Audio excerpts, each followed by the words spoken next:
Okay, let's watch this. So Andrew and Matt Dillahunty debated, and they were going to debate Christianity versus secular humanism as like values.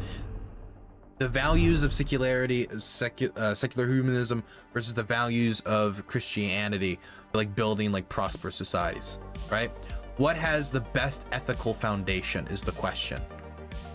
So I wanted to watch this because apparently Matt Dillahunty walked out like 20 minutes in because of things that Andrew said, and I wanted to see if it was fair for him to walk out.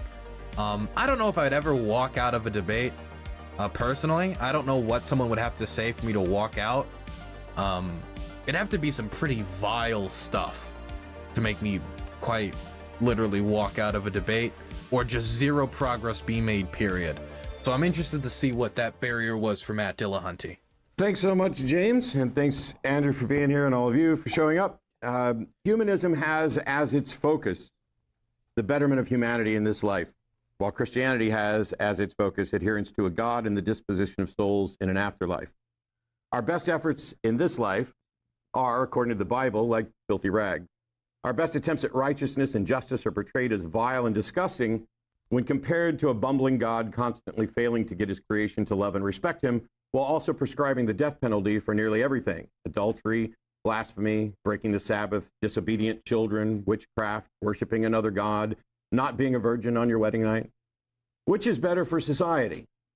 Well, I'd say the one that has human society as its focus and isn't so intent on killing humans for not buying into a specific doctrine.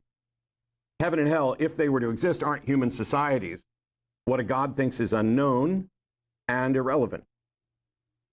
There's never been a secular humanist nation, either in a governmental form, which I'm not advocating for, or in a primary philosophical view of the majority of the population, which means we have to look at the ideals between these two positions. Secular humanism has been around for 90 years. In 1933, the first Secular Humanist Manifesto was published.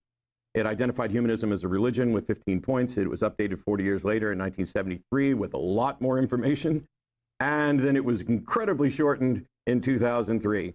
In addition to the manifestos, there are organizations like the Council for Secular Humanism, American Humanists, etc. In the first version of the manifesto, it's presented as a religious view where it acknowledges there's no supernatural guarantee of human value. We advocate a heightened sense of personal life and a cooperative effort to promote social well-being. The goal of humanism is a free and universal society in which people voluntarily and intelligently cooperate for the common good. In the manifesto version 2, 40 years later, this includes a lot more information. Short versions, they begin by saying those who sign this disclaim that they are setting forth a binding credo. This statement reaches for a vision in time that needs direction. We affirm a set of common principles that can serve as a basis for united action. This isn't a to-do list or a thou shalt not list. We're fine with religion's inspiration, but we're opposed to dogma and authoritarian views that place anything above human needs. Religions don't pass the test of scientific evidence. The promises of immortal salvation or eternal damnation are illusory and harmful. Ethics and moral values stem from human experience, and situational ethics stem from the human need and human interest. Reason and intelligence are the most effective instruments we possess. We are not advocating for the use of scientific intelligence independent of or in opposition to emotion, for we believe in the cultivation of feeling and love. Individuals are precious and their dignity is affirmed. This is important. Us, human beings, affirming the value of individuals and human beings is more powerful than a God affirming it, and it's infinitely more powerful than a human claiming a God affirms this, which is all we appear to have. The third version of the manifesto, in a nutshell, is so short. Whether God exists or not, we have problems to solve. We have to do this without appeals to the supernatural entities or intervention. We must utilize the best methods at our disposal. Reason and science seem to be the primary ones to assess reality and reach conclusions. Justice, fairness, equality, and autonomy are the primary goals. This life, not a hypothetical afterlife, is what we're trying to improve. So what happens when religions control societies and governments, either legitimate or illegitimate? Well, conflicts with other societies and other governments may not have any reasoned diplomatic solution. You need only look to Gaza. But that's Islam and Judaism. Here we have Christianity as a primary and Christian nationalist. Under secular humanism, you get to be a Christian, a Jew, a Muslim, gay, straight, socialist, capitalist. You just don't get to. For context, Andrew, the person he's debating, is a Christian nationalist. Impose those necessarily on others through acts of fiat. Not necessarily true with the. I don't have much to say here. I think I'm just listening to what Matt Dillahunty's saying. It's an interesting opening. I'm a secular humanist, so I'm agreeing with the vast majority of what he's saying here. I have nothing really to say in response. Religions in charge of the government. Mike Johnson's the new Speaker of the House in the United States. He's homophobic as all get out. He's argued to criminalize homosexuality. Homosexualities, by the way, are U.S. citizens with specific rights that he wants to take away. Moreover, he advocates for gay conversion. I don't know if he still wants to criminalize homosexuality. I know that at one point he wanted to, he argued from the perspective of a lawyer to criminalize gay sex or keep gay sex criminalized. And that was like 30 years ago or 25 years ago. I don't know if that's still his position. I'm not saying that to defend it. I'm just saying that to be like, I'd be like, it's been 25 years.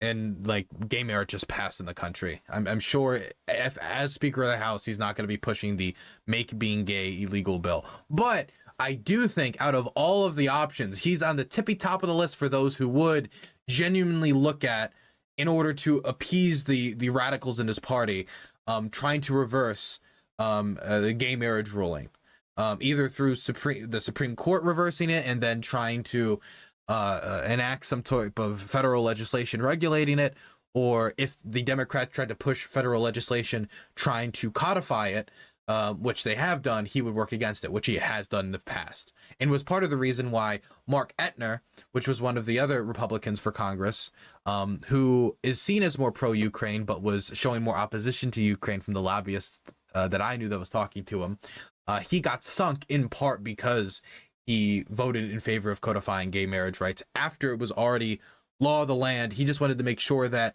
if it was overturned by the Supreme Court, that a bunch of people wouldn't all of a sudden just lose their marriage rights. And that was too radical for the party. That was too progressive for the Republican Party. Bankrupt man. Thank you, Blop City, for the primer. I appreciate it. Therapy, which is unscientific and torturous, because he thinks he can help them pray the gay away and the gay can be eliminated. He's not anti-gay. He just wants them to cease to exist as gay. They get to keep being human beings. He thinks there's no right to sodomy. Privacy laws don't protect everything, and he thinks that what sort of sex you have, it should be his to regulate. Sodomy, by the way, is anal or oral copulation, which I have it on good authority, heterosexual folks engage in as well. 2022, he presented what was called the Don't Say Gay bill, outlawing any discussion of gender identity, sexual orientation, or related subjects, which was incredibly problematic because he ignored what the experts have to say about age-appropriate content and how critical it is, especially for kids under 10, which was his target, to have correct language in order to better report on and about sexual abuse. His policy, if it had been implemented, would have made it more traumatic for kids and more difficult for them to out their abusers, and easier for abusers to get away with it. Happily, it failed. In 2015, he blamed abortions and the breakup of the nuclear family for school shootings. He also says the teaching of evolution is to blame for mass shootings because we've taught a whole generation, of couple generations now, of Americans that there's no right or wrong, that it's about survival of the fittest. And if you evolve from a primordial slime, what is that life of any sacred value? He wants student-led prayer back in school. So, Speaker, are you okay with Islamic prayers, satanic prayers, or just particular Christian prayers?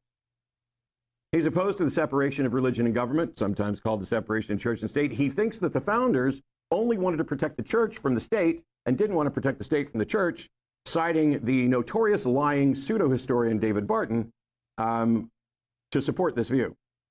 He definitely seeks to impose his views on others. Now, some of you are saying, hang on, he's the Speaker of the House, he's not the Speaker of Christianity, or that's not my type of Christianity. Great. But what is your type? What's your type of Christianity like? Because there's a lot of them. How is it better?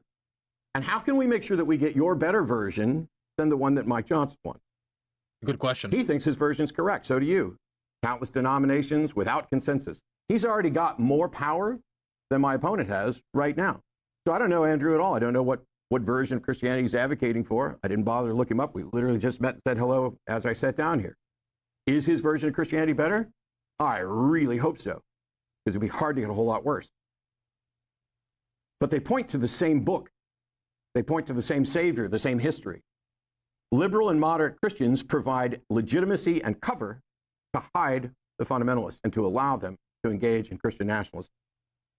Secular humanism allows you to be a Christian right up until you try to oppose it on others, and then you get to keep being a Christian. You just don't get to practice it in the way where you're imposing it on others. You can pray, you can go to church, you can tithe, you can worship, gather, share, discuss, convert, vote based on your values. You can vote against your own best interest. I see people doing all the time. You can teach your kids your values under secular humanism. The foundational principles of secular humanism solve conflicts with data, debate, and discussion instead of coercion, conversion, or conquest. There is no secular humanist sect and no denomination of secular humanists that's ever required someone to believe something that is not empirically verifiable, that's ever ordered the death of another person, that's ever ordered or acted to act or destroy property of any person or government, that has ever overthrown a democracy to impose a secular humanist regime, that's ever been connected with terrorist cells and activities, that's ever denied freedom of speech or expression, that's ever called for the deaths of people for criticizing secular humanism or any religious view, that has ever advocated for or inspired suicide bombers or terrorist attacks. Those things are simply... The humanist part is doing a lot of heavy lifting here, because you could make an argument that there has been examples where secularists overthrew sometime, for example, like the Muslim Brotherhood, overthrew governments and made dictatorships that were secularist. The humanist is doing a lot of heavy lifting here. Simply not consistent in any way with the core values of secular humanism. There is no threat to Christians, Jews, Muslims, Scientologists from secular humanism. There might be from scientific skepticism and rationality if you're not able to actually demonstrate the truth of your claim. But life, freedom, and an equitable relationship are the foundation of secular humanism. There is no list of thou shalt not or thou shalts, because we recognize that nearly every attempt at such a list fails at some point as we learn more about our world and about getting better at understanding the world better, about doing better, and being better in this life.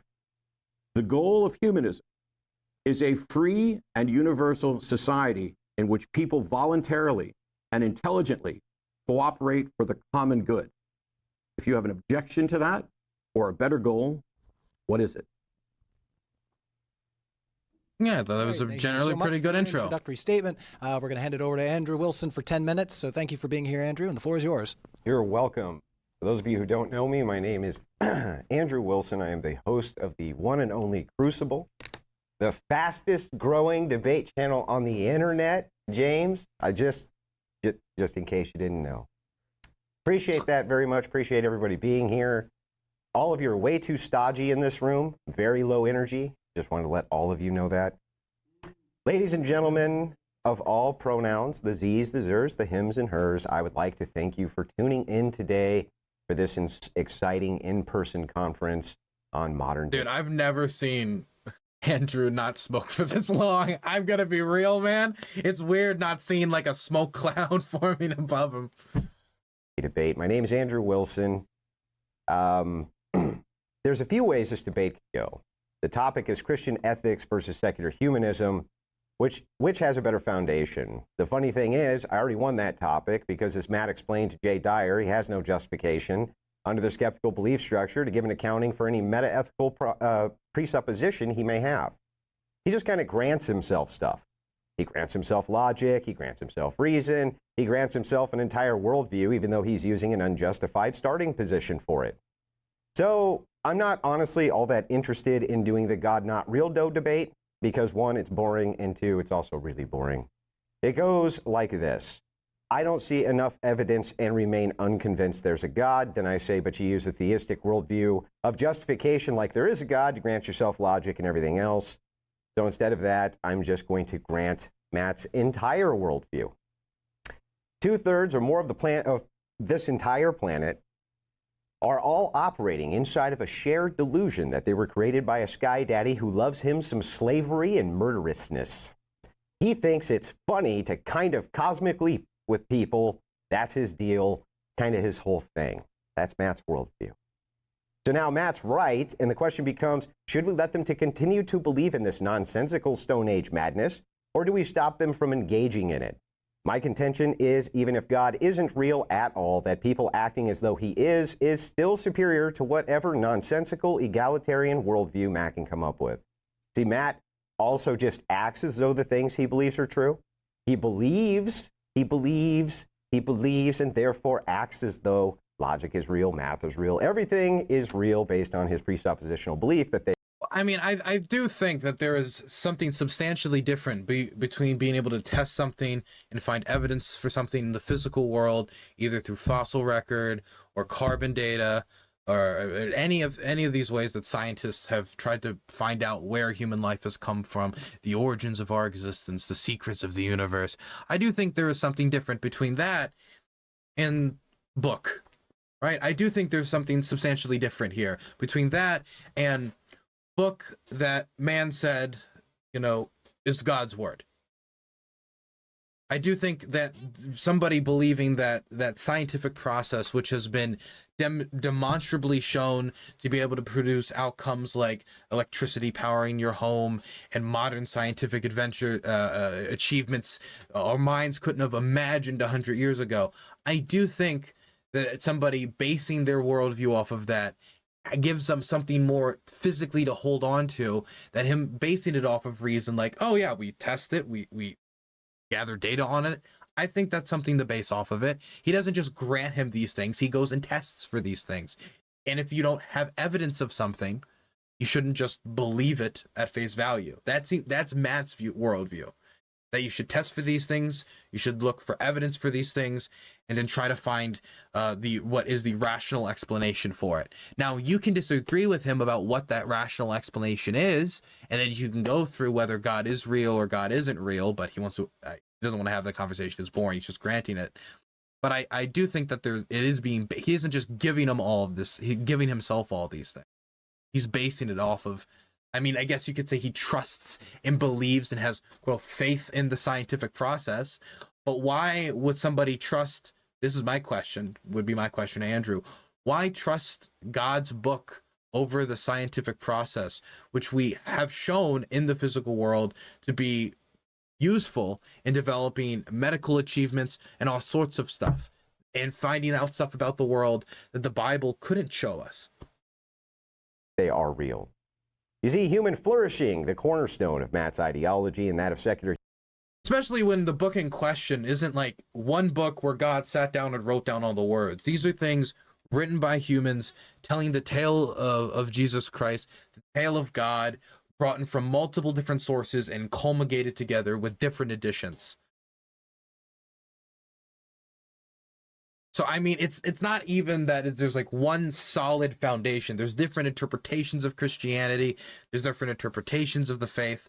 And so why this book, which seems to have so much variation, while also being the unalterable word of God? Oof. Humanism is totally meaningless. Flourishing by whose metric?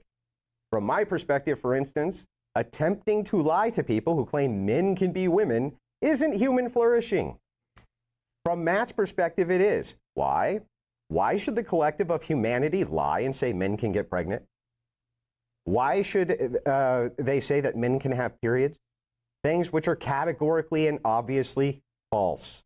So instead of talking about the science around God and the existence of God, or where human beings came from, or the likelihood of the Bible being true, or the success of secular societies, this is gonna descend into a trans debate, isn't it?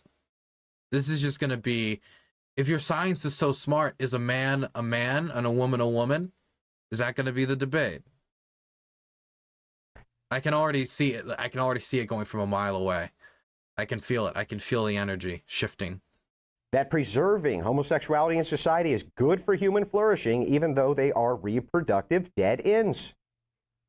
And that Western society and egalitarianism is superior to those evil theist society, even though the Western nations can't even reproduce their own populations, but instead have to replace their population with foreigners from those theist nations that can reproduce. Let's start with a basic societal question. Wait, does a higher population like growth rate mean you're a more flourishing society? If that's the case, then Gaza and the West Bank are immensely flourishing societies. Because as far as I know, Gaza's population has been increasing for a very long time. A lot of areas population, even though they have high rates of poverty, high rates of violent crime, high rates of sometimes drug addiction and drug usage, and sometimes high rates of terrorism.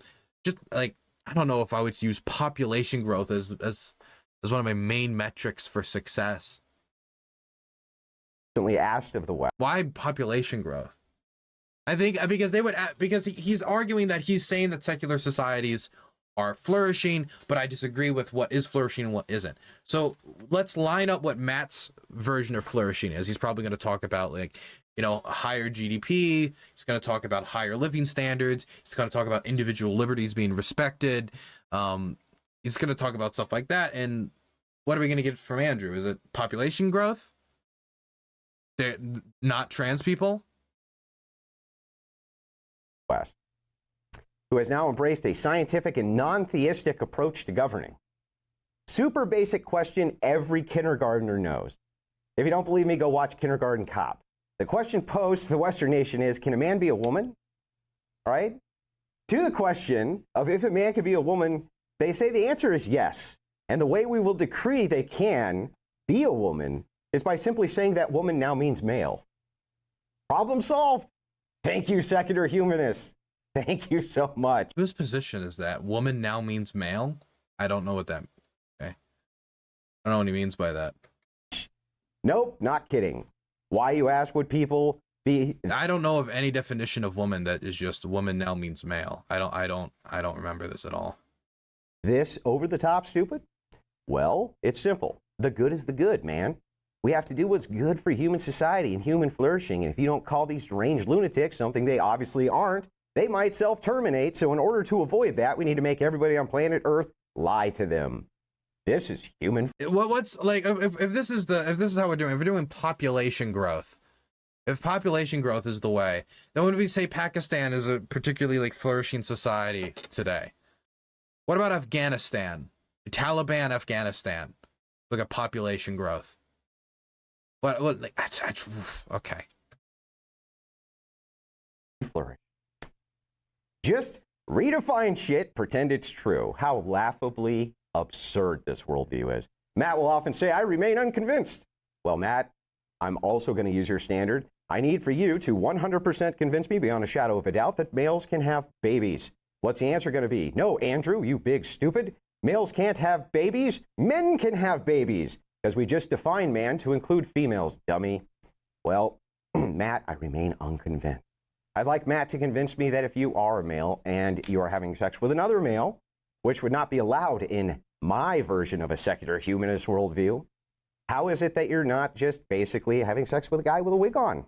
I really want to know the answer to that question. Not just me, but all rational people who aren't lunatics also want to know why it's ma'am isn't a complete and total crock of garbage.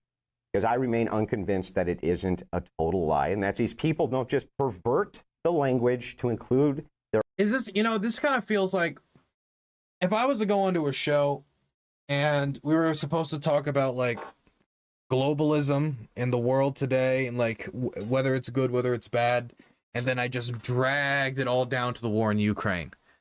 And now people can understand why I'd want to do that, right? I probably know more about the war in Ukraine than other topics. I don't think anyone would doubt that. And I probably could argue the points on it, I think, more effectively than I can argue the points on other things due to that wealth of knowledge. And compared to the average person, I think in American politics, I probably know more.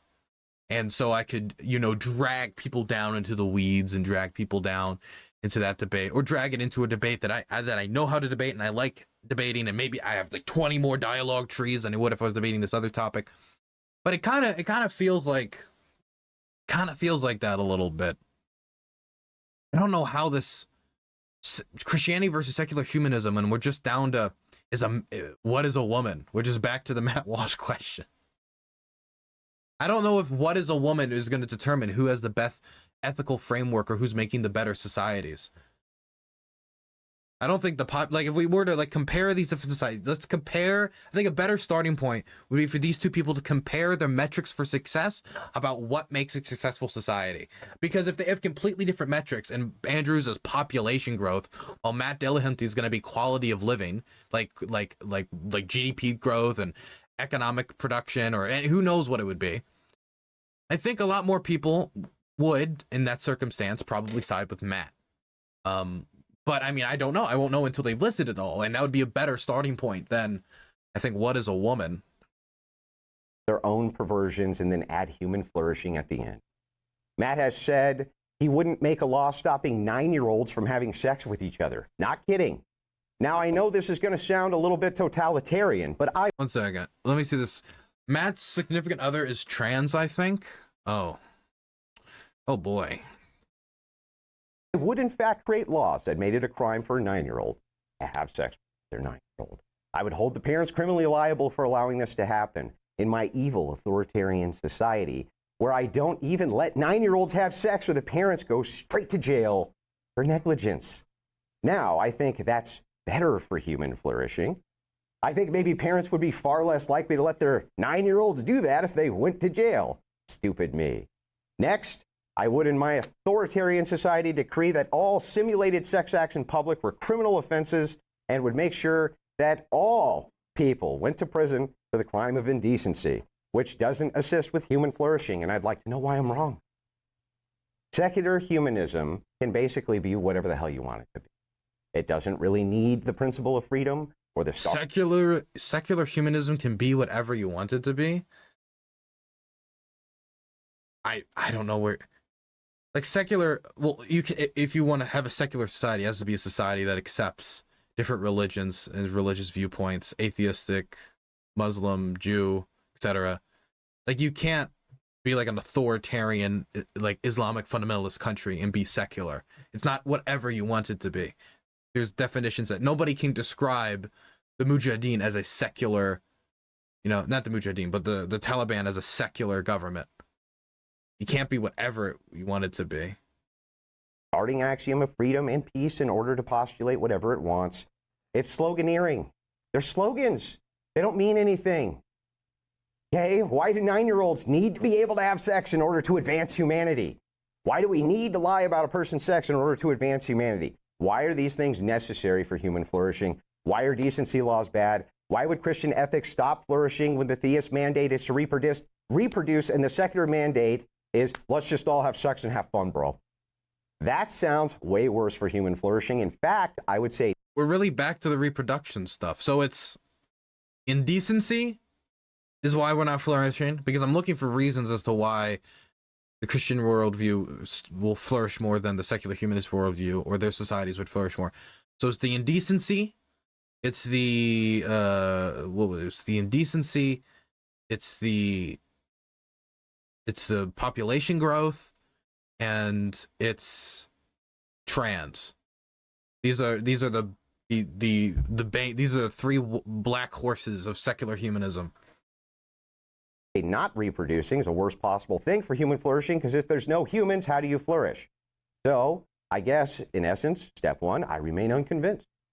Step 2, I need to be convinced, so I'm no longer unconvinced. And step 3, but God not real dough doesn't matter here. I've already granted it to still demonstrate just how stupid this ideology actually is. With that, I'll yield my time, and I'm happy to get into it. Hey, James, I just sent you a message. All right. We are going to kick it into an open discussion, so 50 minutes, and let's kick it. No, I don't think so. I'm not going to sit here and dignify the preparation that I went through and what people were here for. You're so indignant. Keep interrupting me. I am. Okay. You're so indignant. Would the moderator like to step in so that I can finish what I'm saying? Please, Matt. Please. How dare someone have an opposing worldview? I'm not going to sit here and dignify what was supposed to be a debate about Christianity versus secular humanism, which one's better for the world. Yes. With someone who clearly showed up with an agenda that has nothing to do with that. Someone who refers to trans people as deranged lunatics who will self-terminate if you dare to question them. How am I wrong, Matt? Someone who misrepresents a quote from a debate where I said I wouldn't make a law about 9-year-olds having sex being legal with respect to the 9-year-olds, not that I was in any way in favor of it and that I was actually opposed to it, which I addressed during that debate. But moreover, this is not remotely an honest interaction on the front of whether or not secular humanism is valuable. Because this, when he presented his position here, has nothing to do with secular humanism. From the get-go, it's all about me. Matt thinks, Matt thinks, Matt thinks. I'm giving what Matt thinks, what Matt thinks, what Matt thinks, what Matt thinks. Matt's position. I came in with the Secular Humanist Manifesto. I came in with positions that aren't just that aren't merely my positions. Oh, well, as long as multiple people hold the position, it this makes it guy's valid. not serious, and I'm leaving. James, if you want a refund, you well, let me know. good day, sir. And I'll cover your refund, Mr. Matt. He just said he'd cover my refund. I would cover his refund. No. Damn. Nope. Nope. No, I'm not going to dignify a debate with someone who walked in to trash talk people and be smug and all of the things that he's being right now. He's already said he will cover my expenses. You don't have anything to worry about. This debate is over. Goodbye. Goodbye. Jackass. Did you call me a jackass, Matt? Well, you and your husband have a good day, Matt. Have a wonderful day, Matt. Yeah. Yeah. No, that was fine. I mean, if you're going to take a parting shot, I will too, Matt. Yeah. Yeah. The thing is, my parting shot's correct. No, your parting shot's correct. Oh man, tough crowd. Looks like we're not going to have a headline debate, so I am sorry about that. And we do appreciate you coming. I mean, I don't think I would have walked out. If I was Matt, I would have just stuck to my points about secular humanism. Like I said, I would have started from the starting points of what is a flourishing society, what isn't a flourishing society. I can understand him wanting to avoid making this a what is a woman debate, because that's not the debate he prepared for. He prepared for debate on secular humanism. If I went into debate, like, I don't know, like marijuana legalization, and all of a sudden someone was trying to debate like the crack trade with me, I'd be like, this is not what I thought we were debating. I thought we were debating marijuana legalization. I can understand that, but I just can't imagine walking out of a debate. Maybe just the debate bro culture that has infested my mind makes so I'll never walk out of a debate, but I wouldn't have done it. I wouldn't have done it. I would have just hammered my points and just keep hammering my points. But Dylan, you have a supernatural level of patience. I can't believe the amount of time you spent talking to some idiots. Yeah, that is true. I guess I have more patience than maybe the average debater, maybe Barry person. Dritt gifted 2 Tier 1 subscriptions. As a trans woman, the stuff he was saying was just vile hate, so I get it. Yeah, I could imagine. The problem is with Andrew is Andrew loves pushing people's buttons, and you can tell it from the way he says things. You can tell it from the smugness in which he delivers things.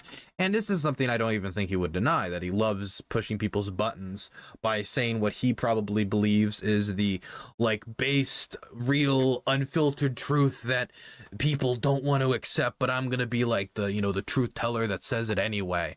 And so he will not only make his points, he'll make his points in the most He'll say it in the most provocative way possible. Like how he talked about trans women in that conversation. He'll say it in the most, he seems fake. I believe Andrew believes what he believes. I don't believe Andrew is putting on an act. I don't believe Andrew is a grifter or anything. I believe Andrew believes what he believes. But I also believe that in order to get across what he believes, he will also say it in, number one, the smuggest way possible, and number two, the most provocative way possible, in order to get a rise out of people. And combine that with the fact that the other person in this conversation didn't want to have a what is a woman debate, but wanted to have a debate about the principles of secular humanism and whether they're better or worse than, say, a Christian or Christian nationalist society, which, Andrew is a Christian nationalist. He espoused multiple times during his intro certain Christian nationalist beliefs he has, certain or Christian beliefs that he has, like what he believes about decency laws, what he believes about about like he was expressing some, but then I don't understand why we needed to focus specifically on like population growth as a metric for success. I don't understand how that is necessarily a metric for success. I can understand why like not having a decreasing population is good, but I don't understand why that metric of success would beat out the metric of success that secular societies have based themselves off of. And I think that if Matt would have stayed and hammered those points about comparing secular societies to non-secular societies, comparing their economic output, comparing their standards of living, I think that he could have done very well. Or there's a good chance he could have done well. I won't know because I didn't see it. So I'm of the belief that it probably would have been better to stay. But I mean, I'm me. I'm not Matt. And I can put up with, like, I've talked to Andrew before, and I've sat through debates with Andrew before, and I've watched him debate before. I hear the things Andrew say, and some things he says makes my skin crawl, but I sit down and I get through it because it's, you know, I've talked to people I disagree with, and that's fine for me. It's not fine for everyone else. Population growth. What's South Sudan's population? Very Christian country, South Sudan. Fought a war over it.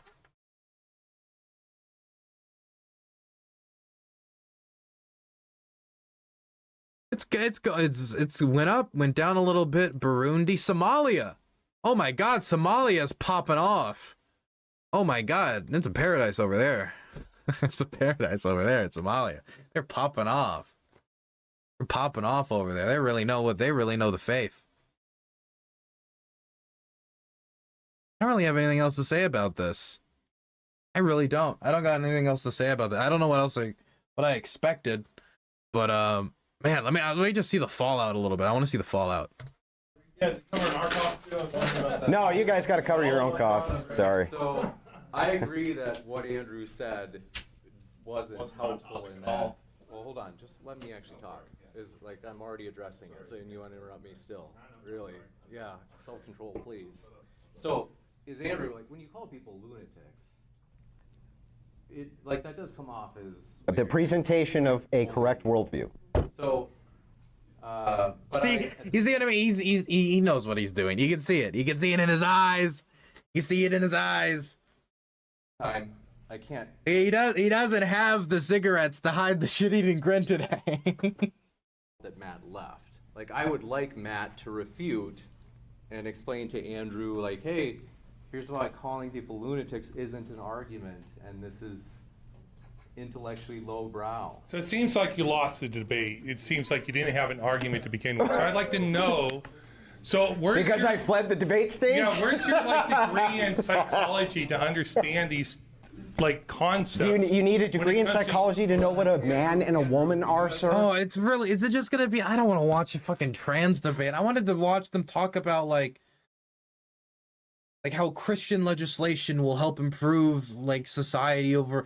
I thought that's what it was gonna be. I thought it was gonna be like in that like originally, honestly, I thought it was gonna be in that like Andrew eventually said, if we ban the gays and we'd stop all the diseases, and then we stop the diseases, and then we have a better society. And then that's like, and then Matt's like, I'm not gonna honor this nonsense, and he walks off. I thought it was gonna be something like that. I don't want to watch this anymore. I don't want to watch this debate. I'm not interested in this.